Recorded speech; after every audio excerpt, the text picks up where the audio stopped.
Welcome to Impact OC, the only program showcasing the people and organizations shaping Orange County. With your host, Don Camber.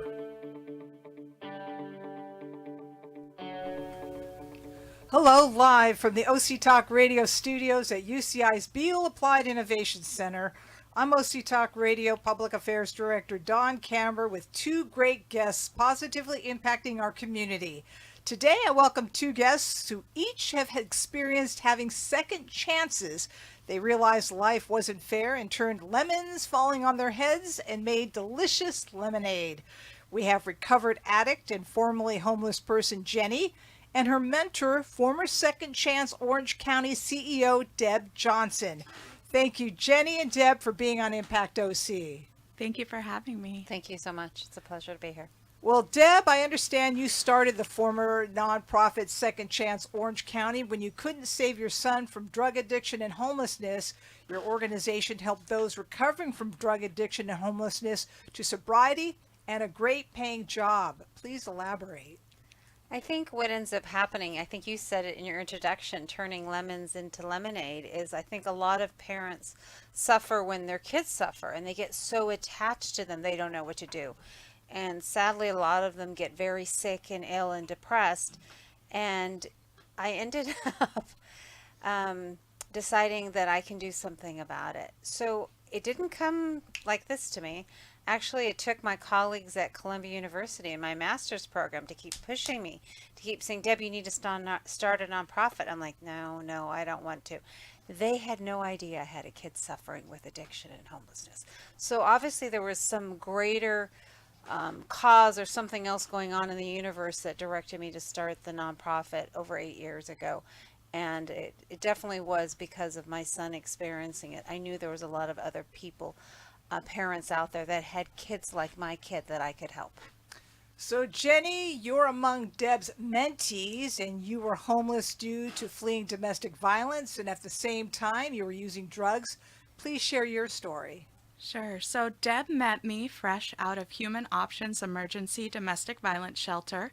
I was at Fam Ministry Shelter, and I was about 70 days clean and sober, definitely shaken to the core by the abuse, and also just using drugs destroys your confidence. And so the shelter system's designed to move us along, and having a mentor and a cheerleader like Deb helped guide me and ensure my long-term success. Deb respected my choice of a Christ-centered recovery program, but she definitely held me accountable. Working with her, being a mentee, I had to stay sober. She even at one point told me she would throw a cup at me if she needed to test me. I never gave her a reason to. I respected her time because I was truly interested in changing my life. I had hit bottom and there was no going back for me. And so she provided more than just interview preparation. She actually provided clothes for the interview through her nonprofit, shoes, resume editing.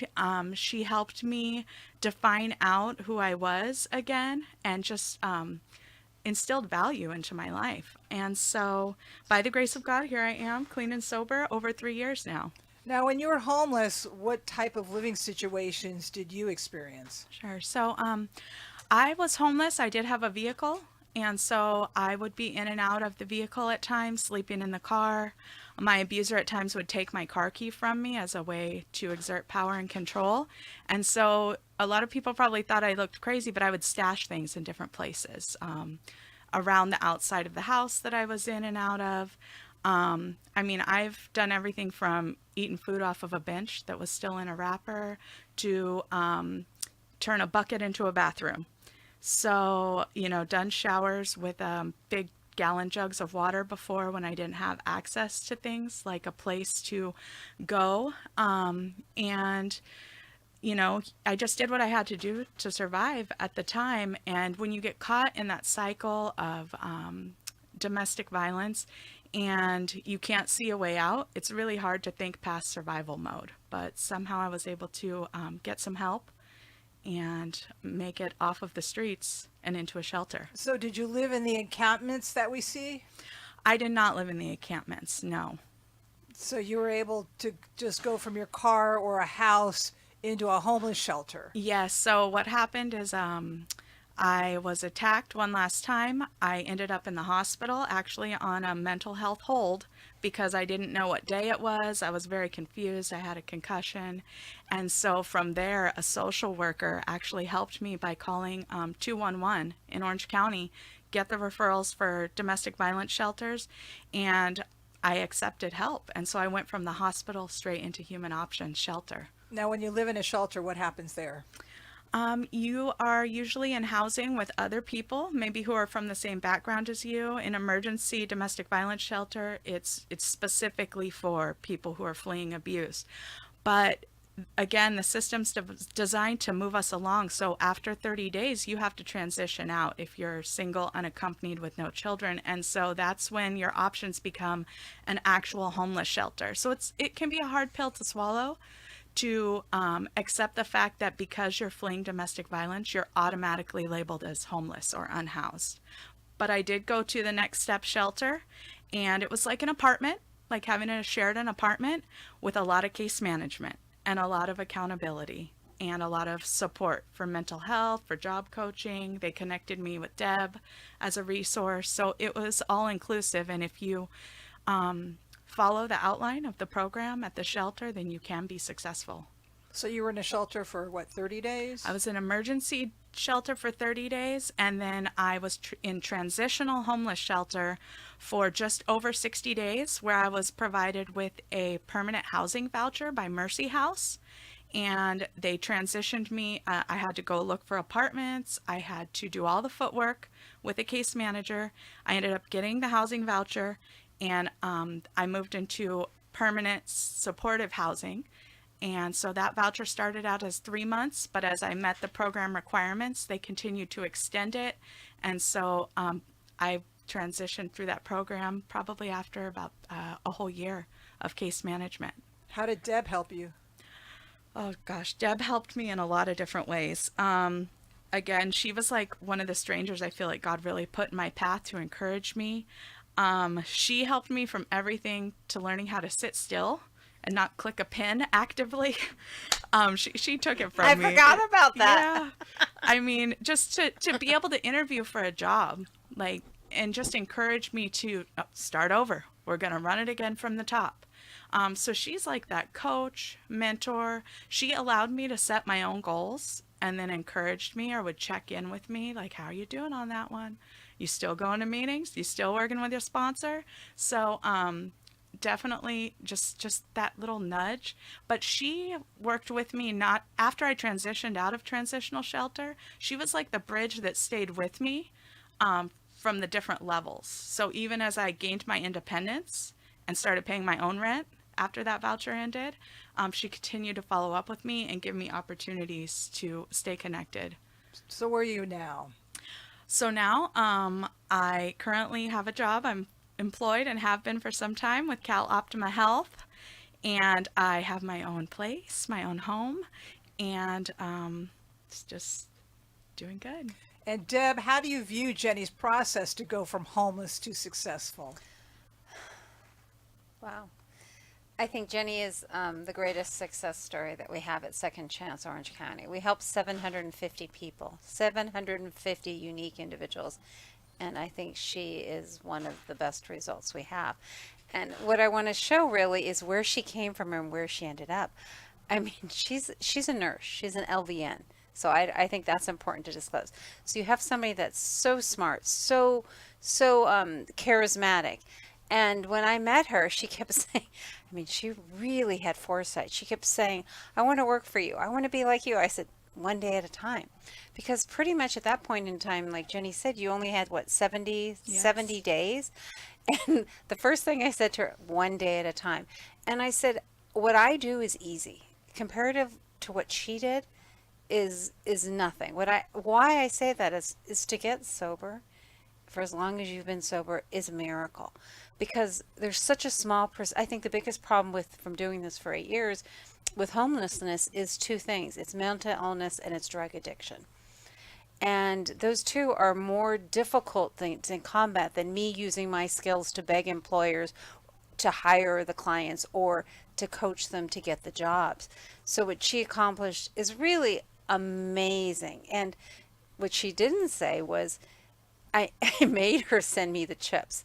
And what that means is holding her accountable means you have to send me your 6-month chip. So when she's sober for 6 months, which means she hasn't used drugs or alcohol for 6 months, she actually sends me a picture of the chip she gets in her meeting. I don't go to meetings with the clients. I can drug test them if I would like. But usually the behaviors on the drugs, once I know what a client is addicted to, I know the behaviors change. She was very consistent. She sent me her 6-month chip and she asked me, can I work for her? I said, no. I said, I need to see you get to a year. She goes, I will get to a year. I promise you that. So what did it take for you to get to a year? It took a lot of meetings, a lot of prayer. I definitely have a strong faith, but again, I do believe in taking action. And doing the next right thing that's put in front of me. And I was open to suggestions from people like Deb and other people who were advocating for me at these shelters and in these programs because I don't have all the answers. If I did, might have gotten myself out of that situation sooner or differently. But still, even now, I have to ask for help. I still participate in a support group for domestic violence survivors specifically. Were you scared? Oh, definitely. Yes. It's very scary to have to ask for help from strangers. It's scary when you're not sure what day it is. And being homeless, that's, I think, one of the challenges. For me, I didn't have access to a phone a lot of the time, a clock, basic things that people take for granted. So I had no idea how to tell like what day of the week it was, what month. Even at times it all blurred. And again, with the drug use, it all blurred. I felt like 6 months probably went by in a span of weeks. And so when I finally did get help, it was scary. It was scary, but I was willing to accept it at a certain point. Now, Deb, would you say her story would be somewhat similar to other people who experienced homelessness? Do you mean from the success or from the plight? The plight. I think hers would be a percentage, maybe a smaller percentage of what we quantifiably were keeping track of. The domestic violence would probably be, I didn't keep track of the percentage, but I would say it would probably be 10% of the population we had. I think most of the people were struggling. Either they came out of jail or prison, so they were felons. Mental illness and the drug addiction would be the strongest ones that we found when we kept track of it, of what the reasons people were homeless. But I think the other thing that's important to note is she said she couldn't keep track of what day it was, but she didn't demonstrate that on the outside. On the outside, even though she said it was tough, to me, I think from the first time I met you when I taught at the shelter, I knew you were serious about it. But I can be fooled. I mean, I've had people that said, I've got this, and then I drug test them and they're dirty. So sometimes you get fooled by people. But you were probably the only person in 8 years that said, I can do this, I will do this, and I will work for you one day. And she did. This is an interesting thing. After she got a year, was it a year? After a year, right? Yes. It's a year chip. Yeah. I actually had her teach at the shelter she came from. So here we talk about where she came from. So at the same shelter where I was teaching customer service, interviewing skills, improvisation skills, she taught the classes. So I think it's even stronger. I always tell people I'm not an addict. I have a kid that's an addict. But when she gets up there and she teaches a class, she was at the shelter.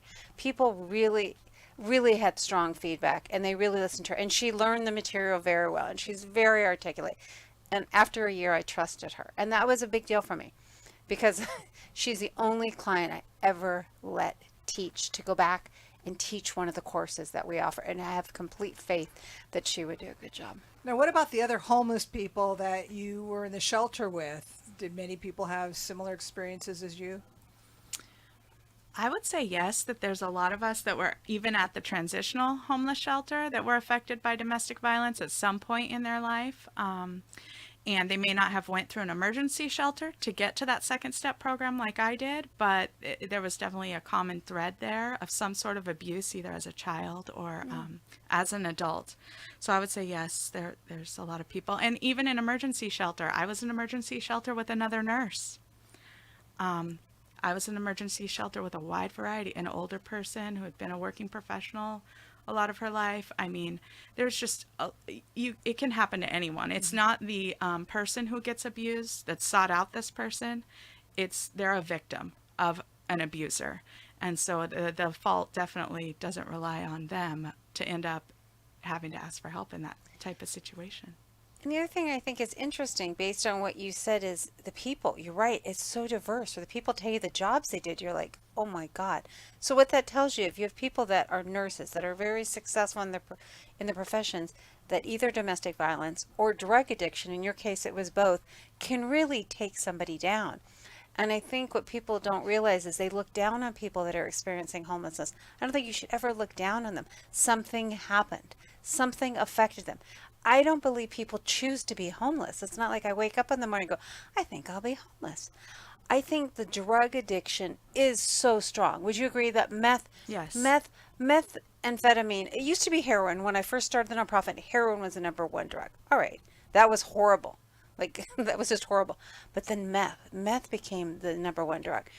And then at the end, it was fentanyl. And fentanyl is like so much more stronger than meth. And if I had one wish, is I wish there was that they didn't have access to the drugs. Like, would you agree? Like, if there was no access to them, it would be hard. They'd have to detox.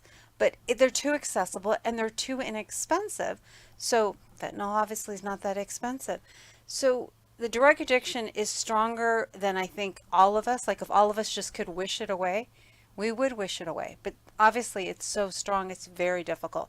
So it takes our help to help them. Like I used to tell people, what you have to do is harder again. But if you can manage it, if you can do it, I will do everything in my power to get you your life back. What about the people who are living in encampments? They're not necessarily victims of domestic violence, but they're homeless nonetheless. But if you pull most of those people that are living in the parks, and I physically have been to a park, most of them are on fentanyl right now. And I'd say the most recent experience I had is really sad. And your producer wanted me to tell a true sad story, so I will. The whole time I ran the nonprofit, I only help people that were at a shelter because it's very difficult, you'd agree, to get somebody a job if they don't have a place to live the night before. So the referrals that we received were from the various shelters throughout Orange County. I think overall probably works with between 10 and 15 different locations. So they had to have a place to sleep. The people that are still today at the parks are on fentanyl, and we never took them there because it's hard to get somebody a job if they've slept the night on there. The only time in my entire life I ever went to go look for somebody in a park was to go look for my son. And I hadn't seen him in a while, and it was probably, was it one of the hardest things I had to do? Probably. I had to call a friend, like they say on that TV show. I had to call a good friend, pick her up, and she went with me. Marcia went with me, and we went to go find my son in a park where he's homeless. And that was very, very difficult in Anaheim. And again, he doesn't want to be homeless. He, at one point, did work for Second Chance Orange County. And we've helped him over the years, but there becomes a point where that drug is so strong. And the comment that Marcia said to me when we found my son, which is amazing. We found him. I took him to lunch at Del Taco, and she said, it's like a different reality they're living. He's living in a completely different reality, but you've accepted it. After all these years, I've accepted it, so I can be where he is and not ask him questions I don't want to know the answer to. And let it go at that, and just tell him, I love you, I believe in you, I'm sure you'll figure it out. And that's all I can do, and continue to help all these other people. The only way I could survive is to have success stories like you. Otherwise, I would be in a lot of pain. So I could manage it because I was helping other people, and I had no control of what he did because we tried and for a long time. And you wrote a memoir that you're trying to get published called Keep Walking, Young Lady, which discusses your story. Please share with us. So what ended up happening is I ended up realizing I've written business articles and I've written and I've had them published, but this was different. This book I'm trying to get published, and either I'm going to self-publish it or I'll continue to look for an agent. is really telling people out there that there is hope for you. Even though you have someone you love that's suffering from addiction and homelessness, you still have a life. So God gave me a life, and if I just focus on trying to get my son to stay sober, I'm going to go down with him. So I did. I moved, I sold everything I owned. My book talks about why I left where I was, because I had to move 3,000 miles away, 10 states away, just to detach myself from my son so I could breathe. And homelessness followed me in New York. Homeless people were following me off the subway, chasing me, and I didn't understand why. And then I'm in a class, and again, as I said earlier, the students are saying you need to start a nonprofit, which was not on my mind. I got a master's in public administration. So I was in the nonprofit management class, and everyone kept asking me questions. I said, if you keep doing this, the teacher's going to hate me. And they're like, but you know all this stuff. And I said, I know, but don't embarrass me. So I kind of said, please, you guys, don't do this. But they kept pushing me. So when I got back, I didn't love New York, to be honest with you. It was very cold 6 months of the year. So I returned back home, and within 6 weeks, I applied for a license to start Second Chance Orange County with $11,000 of my own money, and started building it and getting grants and teaching people and using the skills I had as a bank consultant to help other people get jobs. Most important skill I have that helped, I think, was my sales skills. Was selling you to keep following what I was telling you to do. But also, when I was teaching at the homeless shelter, the people trusted me. And I don't know why they did. I guess I said, I have a choice of what I do for a living, so I'm not here for the money. I'm here because I really want to help you. And I think I had no idea that they would. And they would approach me after class and say, I think I'm ready. I said, okay, you can come to my class as much as you want if you're using drugs. That's fine. But when you're ready to get sober, we will, full service meant we will take them for a year. We'll help you for a year. I think I worked with you longer, because what a treasure she is. We'll help them for a year, which means to get a savings account. I helped Jenny to open a savings account. I said, you have to have a savings account at a different bank than your regular account so you can save money to get out and get your own place. Did that help? Yes, it did. And I literally couldn't open a savings account because the bank told me you have too many recent addresses. So being in a shelter and then having a barrier because you have to move from shelter to shelter because that's how the system's designed. If I wouldn't have had Deb make a phone call for me, I might not have gotten a savings account. So that's like one example of what really was important. I'm trying to think what else. I think just really encouraging you to get to the next step. And then getting one job is never enough. I said, let's just get your first job. Because people say, oh yeah, that's not good enough. I said, right now, any job's good. And then from there, we'll get a subsequent better job. And then in your case, we talked about it, negotiating. How do you negotiate to get more money? I mean, teaching that is such an important skill, right? We talked about that, right? And yes. How much to push the employer and how much to follow up with them after the interview. These are very, very tactical skills. Is that a good way to say it? There was a time she informed me I was still in the interviewing process because I didn't have an offer letter. I remember that. And I didn't know that. So I needed her to help guide me through the negotiating process and not just going off the first word of mouth thing that they said to me, and just navigate some of that reentry into the workforce. What were some of the demographics of the people that you saw in the same kind of situation as you? Sure. So there were families that just had childcare issues that were in the shelter with me. There were people who were fleeing abuse, of course. There were people that were homeless off the street that ended up in transitional shelter with me. Veterans in the shelter with me. Wide variety of people. I think the age surprised me. I think the easiest people to help were the younger ones because they hadn't been using drugs that long. But what I found happening was the population was older and older. So it's interesting, when I was applying for grants, they're like, what's your average client's age? And 18, 19, 20 was the first year. I think 7, 8 people we helped. They were my son's friends. They were all young, but then the population got older and it got more challenging. So your producer also asked us what ends up happening. The longer they're on drugs, the harder it is for us to help them because they have to get off those drugs for a period of time and it affects their mental capacity. So it's difficult to discern the difference between the meth addiction or the fentanyl addiction and mental illness because when they're on drugs for so long, we can't tell what it is. They have to be off those drugs and let their brain, as best it can, come back. And I think that's what's difficult. So I was going to say a lot of the clients I had at the end were 50, 55, 60, and we're trying to get them jobs. So it's difficult to imagine. It's difficult to get a job as we get older, but imagine that you haven't worked in 20 years.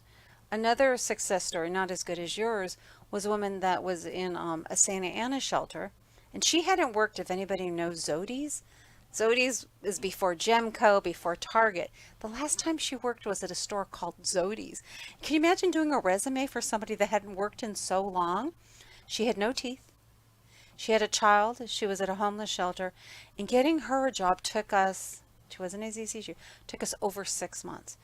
But we ended up getting her a job at North Italia in Irvine, not far from here. And they ended up hiring several of our clients.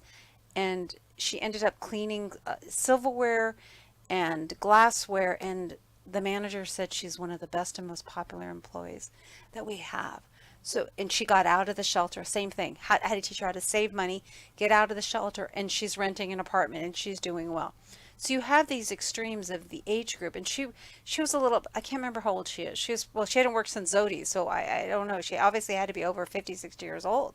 So getting her a job after was not easy, but I beg the employers, I beg them to hire the people that they, in their right mind, were told never to hire, to give them a second chance. So when you see a homeless encampment, Jenny, how do you view it? I could picture myself in the encampment, basically.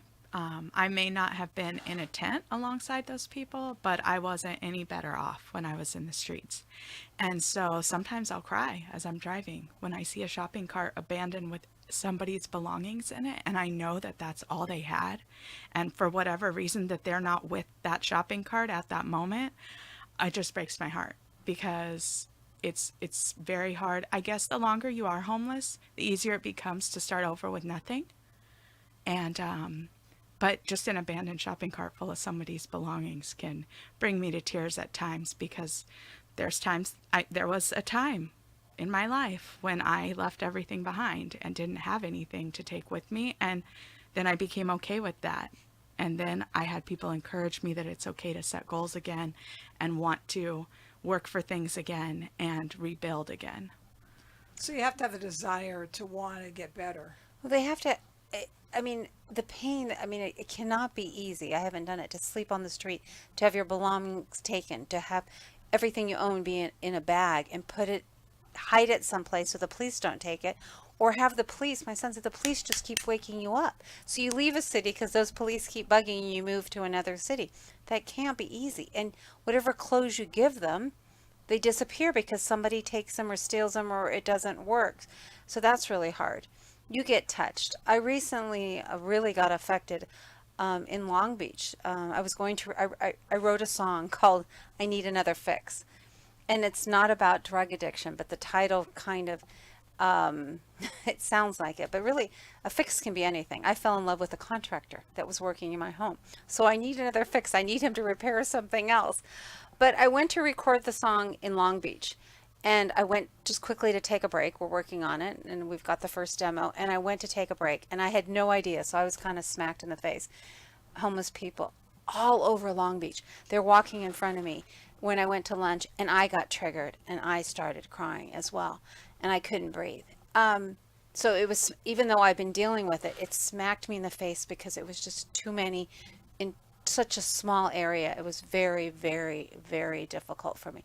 So they're everywhere. They're everywhere. I look at them differently. I'm humbled by it, but I'm also affected by it. That's why this job was probably the hardest thing I've ever done in my entire life, because to detach myself is, I care so much, and that's good, but it's also bad because it affects you emotionally.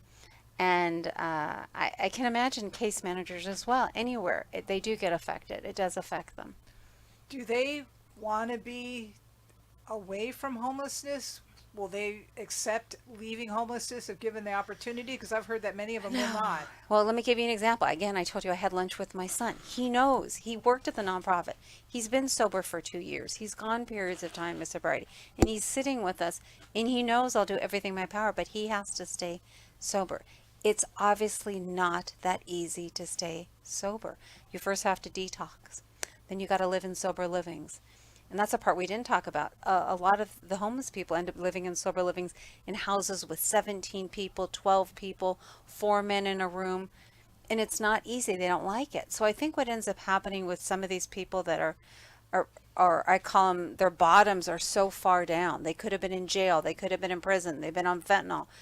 Their bottoms are so down that they don't like the rules that you have to follow. When you lived in the shelter, FAM had rules. Oh, yes. They all have rules. And so the shelters have rules. All the shelters I worked at, you have to be back at a certain time.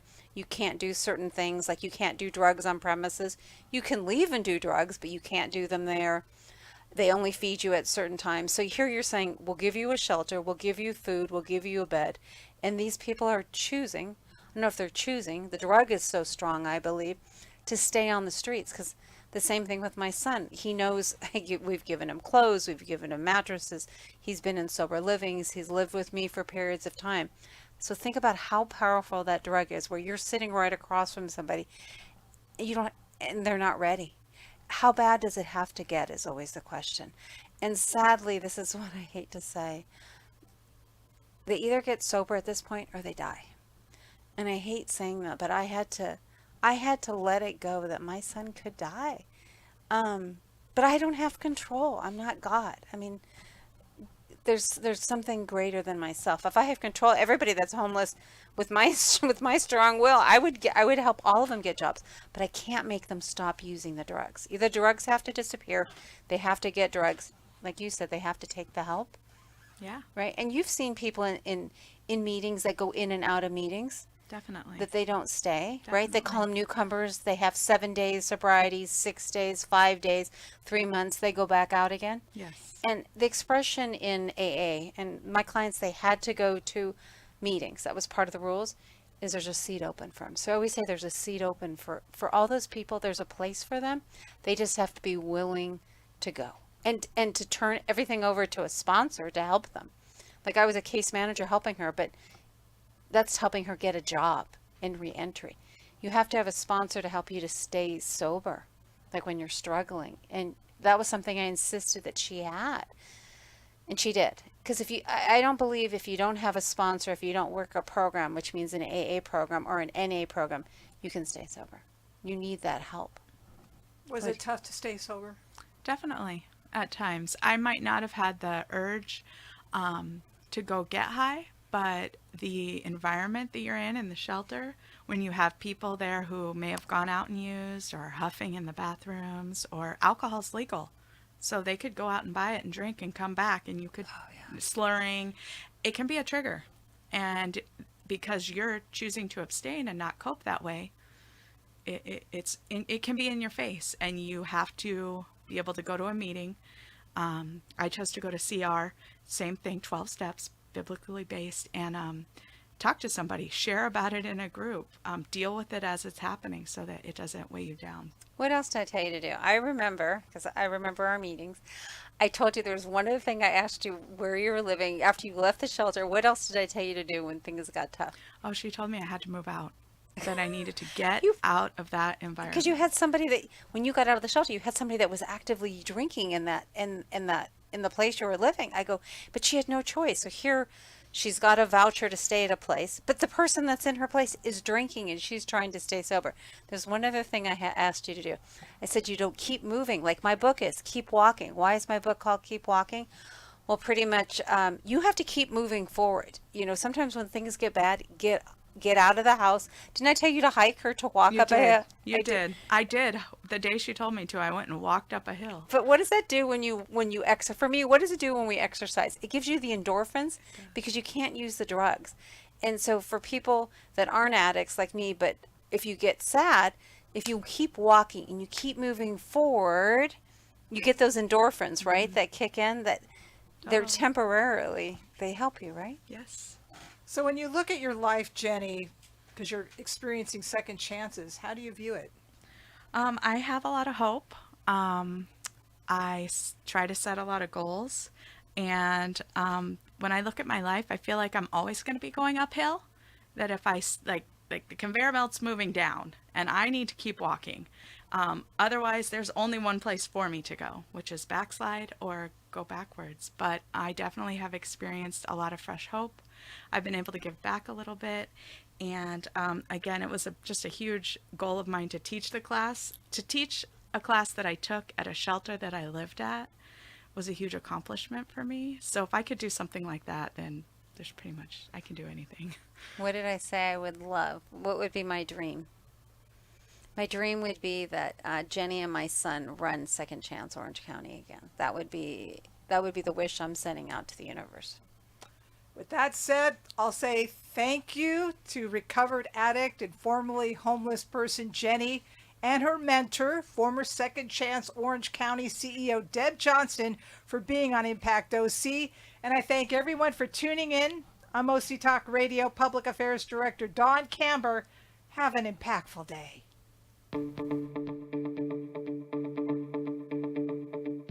You've been listening to Impact OC, the only program showcasing the people and organizations shaping our community.